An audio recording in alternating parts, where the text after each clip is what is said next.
ఒకటే ఈ రోజున మనం వెళ్ళి 2019 మనకి ఇంకొద్ది రోజుల్లో ఎలక్షన్స్. ఒక్కటే చెప్పండి, వీళ్ళు వస్తే తెలుగుదేశం సుగుణమ్మ గారు పెద్దలు అయిపోయారు, పోనీ మంచి వ్యక్తిని పెట్టామంటే మనం అర్థం చేసుకోవచ్చు. వాళ్ళు ఇంకొంచెం లంచగొండితనం కబ్జాలు ఎక్కువైపోతే తెలుగుదేశం వస్తే, అవునా?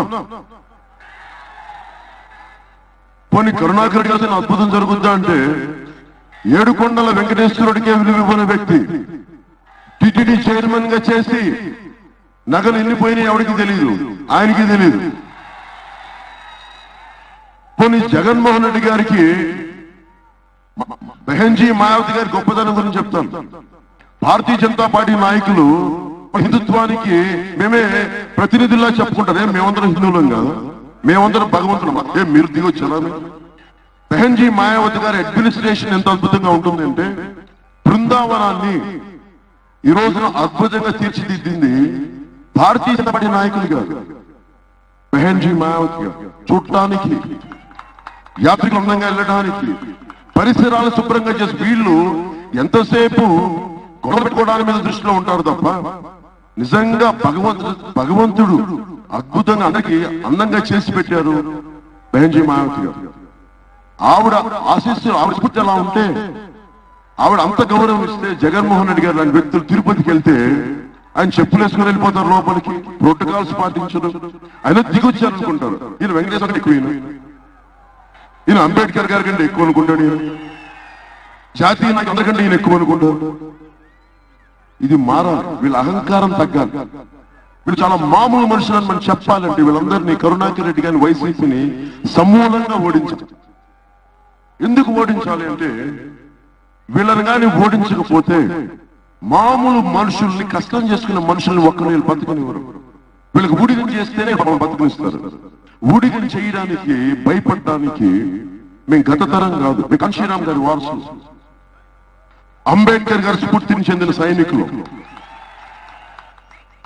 ఏ స్థాయిలో పోరాటమైనా చెయ్యొచ్చు. వీధికి ఒక గుండా ఉంటే ఒక్కొక్కరిని తాట తీసి తోలు వలిచేశారు మాయావతి గారు. ఆవిడ స్ఫూర్తి నేను ఈ రోజున బలంగా ముందుకు తీసుకెళ్తున్నాను. నేను వారికి అందరికీ, బిఎస్పీకి, మాన్యవర్ కాంశీరామ్ గారికి కానీ, బెహన్జీ మాయావతి గారికి కానీ నేను ఏకలవ్య శిష్యుని. ఇలాంటిది నేను మిమ్మల్ని కోరుకుంటుంది. ఇదే సభలో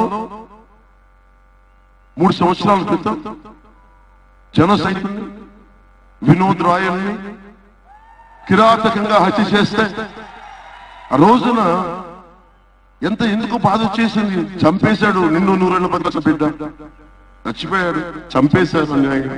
ఏం చేశాడు? అందరూ బాగుండాలి. అలాంటి బిడ్డని వచ్చి నేను తల్లిని పలకరించడానికి వెళ్తే వెంకటేశ్వర ఏరియాలో కూర్చొని ఏం చేయాలో తెలియక ఇలా చేస్తే నాకు ఆలోచన ఒకటే కలిగింది, దేనికి ఇంత గొడవలు ఉన్నాయి యువతలో? అనిశ్చితి, అస్థిరత. అంటే ఉద్యోగాలు లేవు, ఉపాధి అవకాశాలు, కోపాలు.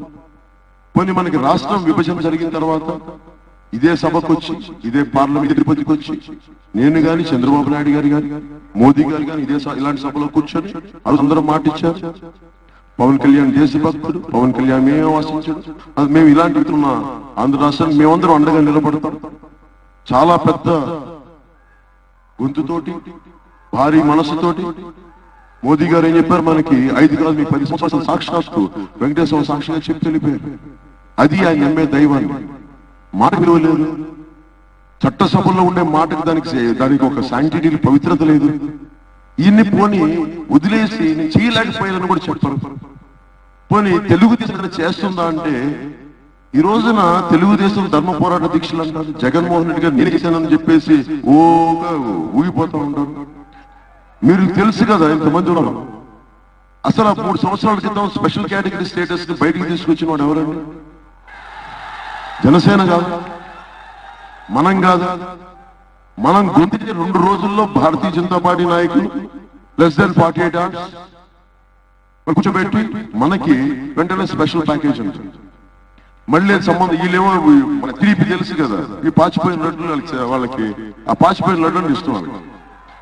భారతీయ జనతా పార్టీ నాయకులు నన్ను ఎలా తిట్టారు, నన్ను ఏమీ ఆశించకుండా వాళ్ళకి అండగా ఉంటే నాకు ఇచ్చిన బహుమతి తిట్ల వర్షం, బూతుల పురాణం.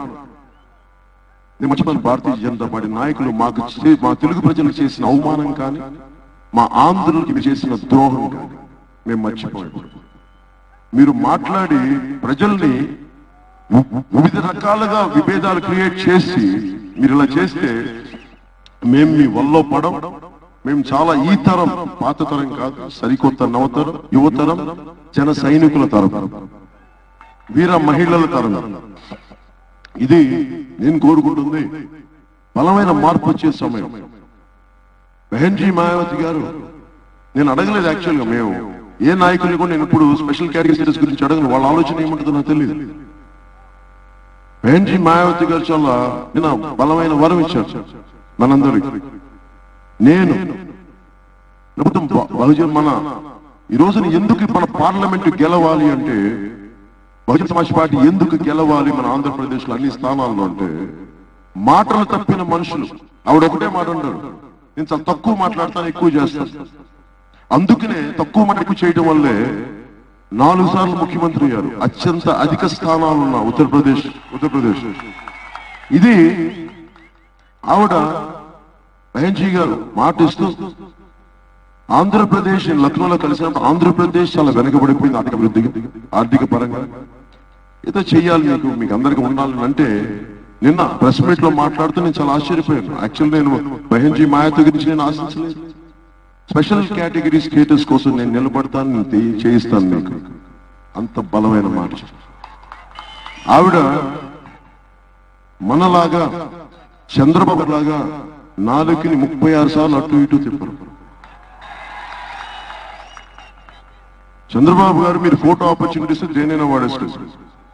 మాయావతి గారి దగ్గర ఇంటర్వ్యూ తీసుకొని అది కూడా వాడేసుకుంటారు ఆయన అభివృద్ధి కోసం. ఇవన్నీ కాదు, కానీ మనం చేయాల్సింది స్పెషల్ కేటగిరీ స్టేటస్ వల్ల మనకు ఉపాధి అవకాశాలు కానీ, కేటగిరీ మనకి టాక్సేషన్ బెనిఫిట్స్ వల్ల పరిశ్రమలు రావడం కానీ, ఇవన్నీ మనకి బలంగా ఉంది. బెహన్జీ మాయావతి గారు మనకి మాట ఇచ్చారు. ఒక్కసారి ఈ కరతాళ ధ్వనులు, ఈ అరుపులు, ఈ కేకలు మనల్ని గాలి కొదిలేసిన భారతీయ జనతా పార్టీ, మనల్ని 10 సార్లు మభ్యపెట్టిన చంద్రబాబు గారు, మనకి అసలు స్పెషల్ కేటగిరీ స్టేటస్ ఇవ్వడం ఇష్టం లేని కేసీఆర్ గారితో చేతులు కలిపిన జగన్మోహన్ రెడ్డి గారు. కేసీఆర్ గారు తెలంగాణ నాయకులు ఆంధ్రప్రదేశ్ కి స్పెషల్ కేటగిరీ స్టేటస్ ఎందుకు కోరుకుంటారండి? ఆయన ఎందుకు కోరుకుంటారు? ఆయన ఇక్కడ పరిశ్రమ వస్తే అక్కడ పరిశ్రమలు రావని కదా, అందుకనే స్పెషల్ కేటగిరీ స్టేటస్ ఇస్తే మాతో సమానంగా ఇవ్వండినే లింక్ పెడతారు. మళ్ళీ జగన్మోహన్ రెడ్డి గారు తెలియదు, అది తెలుసు. మళ్ళీ ఎలక్షన్ టైంలో అందరినీ మభ్య పెట్టారు.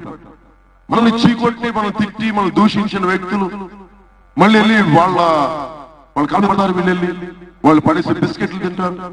ఇవన్నీ కాకుండా మనకి అండగా పడే వ్యక్తి, ఇప్పుడు మీరు ఏ రోజైతే అరుపులు, కేకలు, కరతాళ ధ్వనులు ఉన్నారో, ఒక్కసారి